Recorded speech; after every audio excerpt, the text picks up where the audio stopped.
48 hores després de l'arribada de Josu Uribe a la banqueta del Girona, el vestidor ha començat a pair què ha passat i què s'haurà de fer a partir d'ara. La plantilla admet que la responsabilitat de la destitució de Raúl Agné i part del cos tècnic ha estat seva, però apunta que posarà tota la carn a la graella per redreçar la situació. Entendemos perfectamente el enfado de la propiedad, de la dirección general, porque no queríamos estar en esta situación, lo aceptamos, tomamos nuestra responsabilidad, como te decía al principio, y vamos a trabajar para revertirlo. Me gustaría deciros algo más, que tenemos una fórmula mágica, que vamos a cambiar la tecla, que hemos encontrado la llave.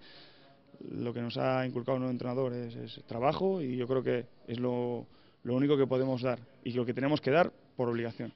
I en aquesta obligació les oportunitats s'obren a molts fronts. L'arribada d'un nou entrenador sempre significa que els esquemes i les filosofies de treball canvien i també els actors amb què dur la teoria a la pràctica.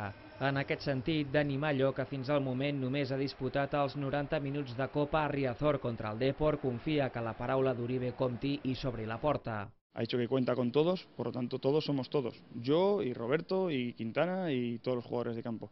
Por lo tanto, claro que es una oportunidad para mí y para todos.